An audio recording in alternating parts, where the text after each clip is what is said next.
सकाळची वेळ होती. सूर्य डोंगराआडून हळूहळू वर येत होता आणि संपूर्ण गावावर सोनेरी प्रकाश पसरत होता.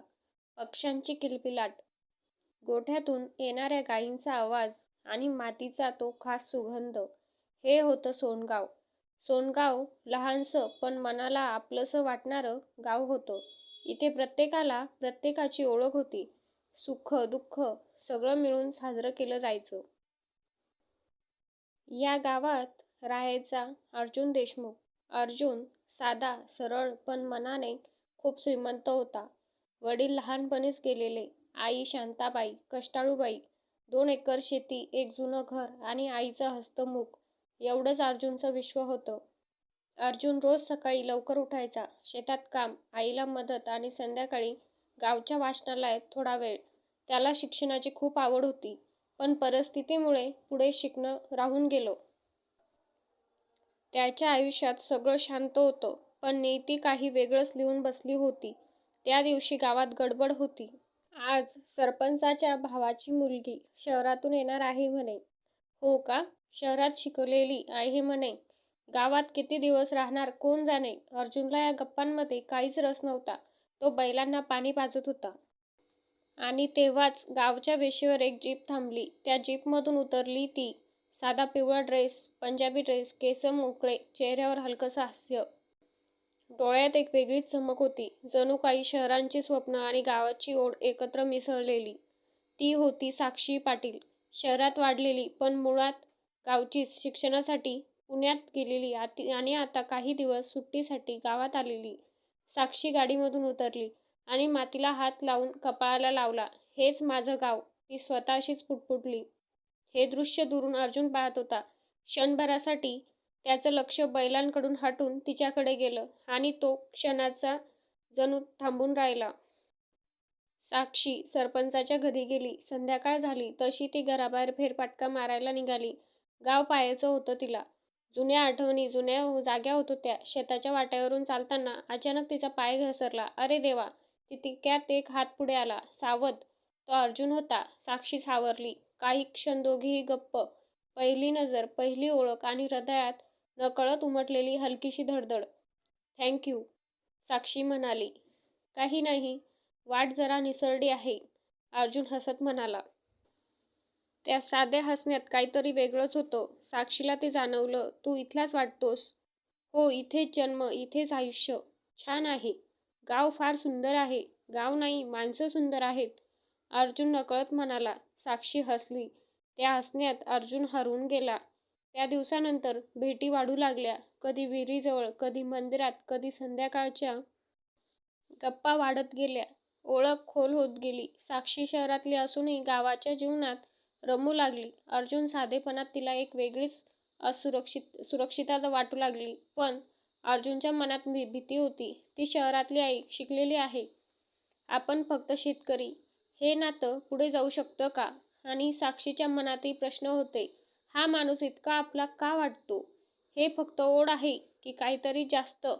प्रेम हळूहळू जन्म घेत होतं, पण अजून नाव दिलं गेलं नव्हतं. साक्षी आल्यापासून अर्जुनच्या दिवसांना अर्थ मिळाला होता. सकाळी शेतात काम करतानाही तिचा चेहरा डोळ्यासमोर यायचा. बैलांच्या गळ्यात घंटा वाजली की त्याला वाटायचं जणू कुठेतरी साक्षी हसते आहे. साक्षीच्याही मनात अर्जुन हळूहळू घर करू लागला होता. शहरात असताना ज्या शांततेचा शोध ती घेत होती, ती इथे या साध्या माणसात सापडत होती. सकाळ झाली.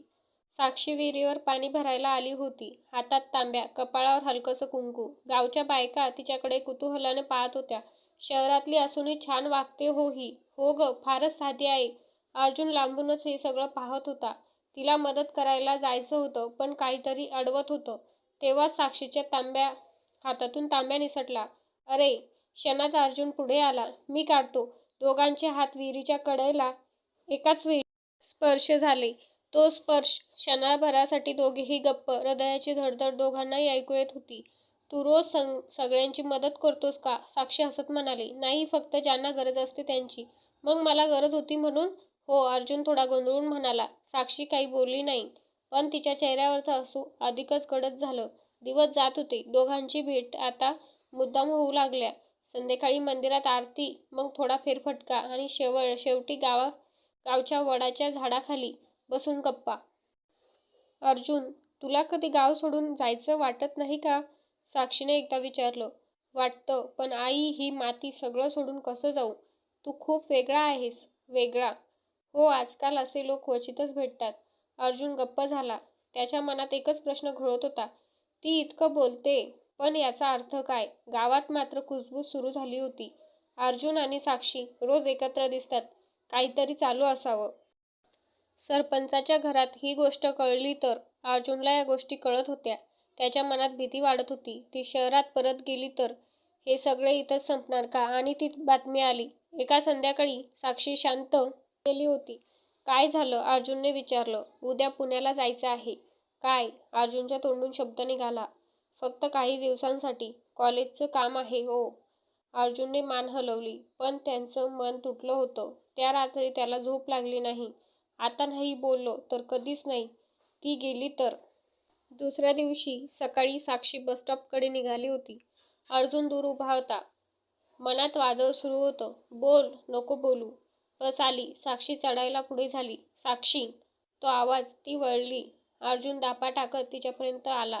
काही सांगायचं आहे? हो, सांग ना. अर्जुनचे डोळे भरून आले.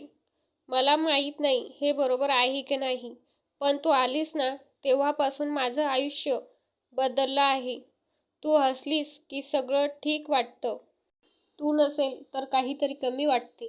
क्षणभर शांतता. साक्षीच्या डोळ्यात पाणी आलं. ती हळूच म्हणाली, मला वाटतं, मला आधीच माहीत होतं तू काय म्हणणार आहेस. अर्जुन आश्चर्याने पाहत राहिला. मी पुण्याला जात आहे. परत नक्की येणार आहे. म्हणजे हे नातं अर्ध्यावर सोडणार नाही. बस हॉर्न वाजू लागली. साक्षी चढली. जाताना म्हणाली, माझी वाट बघशील ना? अर्जुनच्या डोळ्यातून अश्रू आले. आयुष्यभर. तो पुटपुटला. साक्षी पुण्याला गेली आणि सोनगाव पुन्हा तसंच झालं. पण अर्जुनसाठी काही तसंच राहिलं नव्हतं. सकाळ झाली की शेतात काम करताना त्याचं मन कुठेतरी हरवलेलं असायचं. वाऱ्याच्या झुळकीत त्याला साक्षीचा आवाज ऐकू येत असे. वडाच्या झाडाखाली बसला की तिचं हसू आठवायचं. आई शांताबाईने एक दिवस विचारलं, अर्जुन, काय रे, हल्ली गप्प असतोस? तो हसून म्हणाला, काही नाही आई, कामाचा थकवा आहे. पण आई ती आईच असते. तिला सगळं कळतं. दुसरीकडे पुण्यात साक्षी कॉलेजमध्ये व्यस्त होती. लेक्चर्स, प्रोजेक्ट्स, मैत्रिणी. पण या सगळ्या गडबडीत अर्जुन तिच्या मनातून जात नव्हता. ती रोज त्याला फोन करायची. काय करतोस? शेतात आहे. आई कशी आहे? बरी आहे. बोलणं साधं असायचं, पण त्यात जीव होता. कधी कधी अर्जुनचं नेटवर्क येत नसे. कधी तो थकून लवकर झोपून जायचा. तेव्हा साक्षीला वाईट वाटायचं. तो बदलतोय काय? की गावात परत गेल्यावर सगळं विसरला. एक दिवस साक्षी कॉलेजच्या कॅन्टीनमध्ये बसली होती. तिचा मित्र रोहन, शहरातलाच हुशार आणि बोलका. साक्षी, आज तू खूपच उदास दिसतेस. नाही रे, काही नाही. तुझं मन कुठेतरी वेगळंच असतं हल्ली. रोहन तिला समजून घ्यायचा प्रयत्न करत होता. कधी कधी तिच्यासोबत जास्त वेळ घालवू लागला. हे सगळं नियतीने चुकीच्या वेळी चुकीच्या नजरेत टाकलं. एका संध्याकाळी अर्जुन गावच्या चहाच्या टपरीवर बसला होता. तेव्हाच एक मुलगा शहरातून गावात आला. तो कोणाच्या तरी ओळखीचा होता. अरे अर्जुन, तू साक्षीला ओळखतोस ना? हो, ती पुण्यात रोज एका मुलासोबत असते म्हणे. कॉलेजमध्ये सगळे बोलतात. अर्जुनच्या हातातून चहाचा ग्लास खाली पडला. काय? अरे, मी हे ऐकलंय फक्त.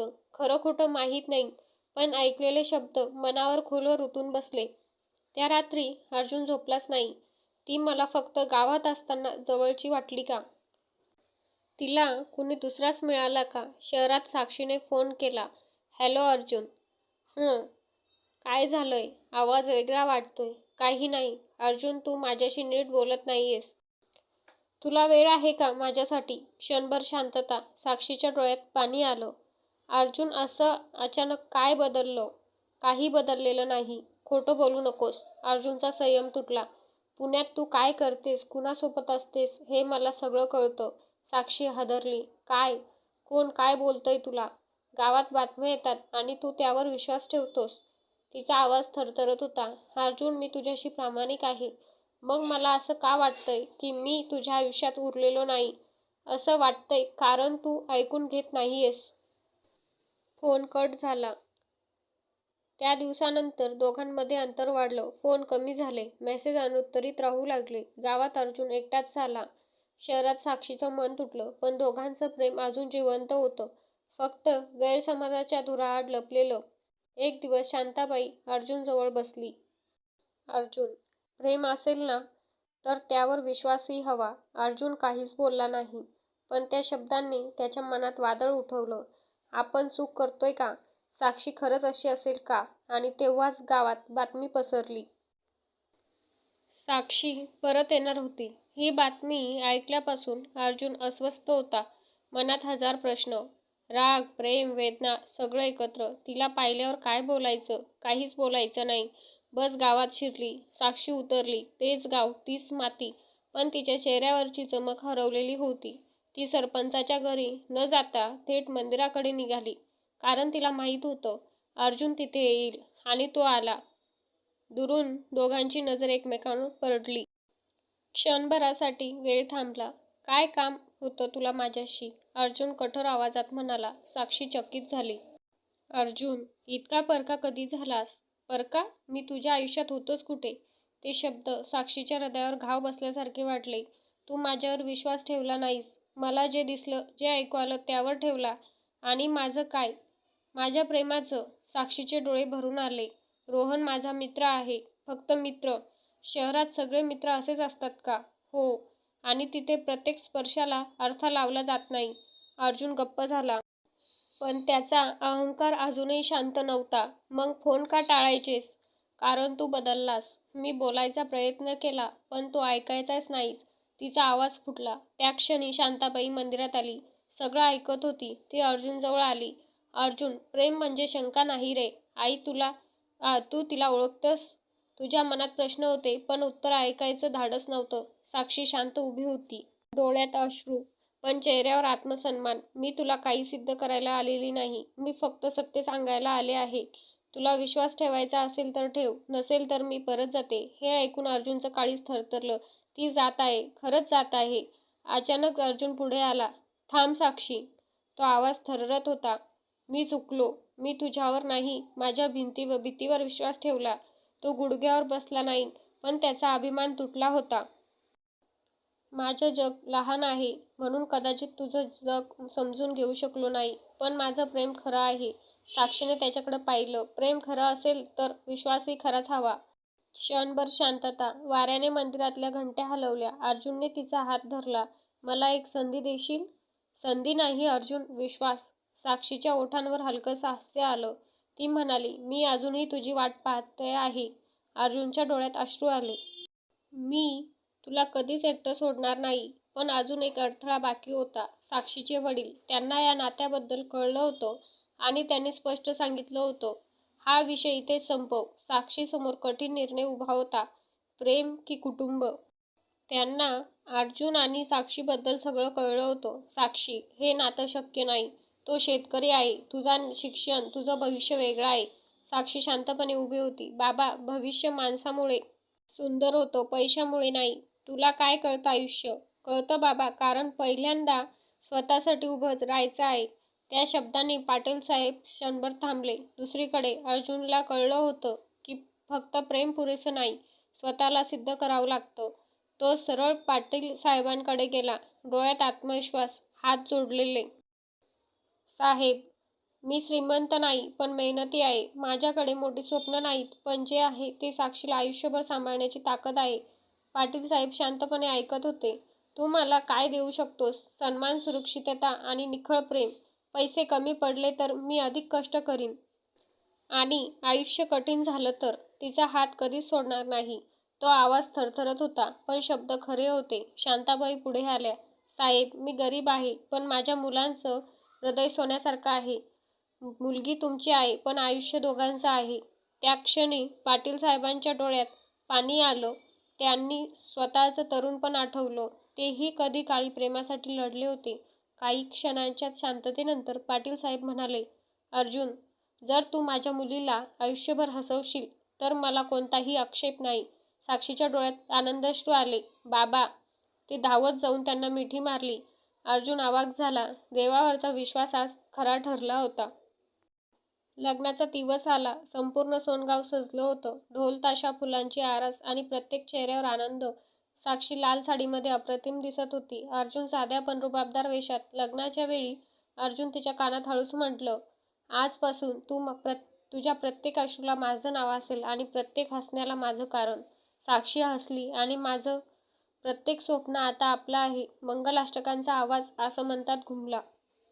काही वर्षांनंतर अर्जुनने शेतीसोबत दुग्ध व्यवसाय सुरू केला. साक्षी गावातल्या मुलांसाठी शिकवणी चालू लागली. गावात सगळे म्हणू लागले, हे प्रेम फक्त कथेपुरतं नाही, हे जगलेलं आहे. संध्याकाळी वडाच्या झाडाखाली दोघं बसलेले असायचे. तोच वारा, तीच माती, पण हातात हात. अर्जुन म्हणायचा, जर तू त्या दिवशी गेली असतीस तर. साक्षी हसून म्हणाली, मग ही गोष्टच झाली नसती.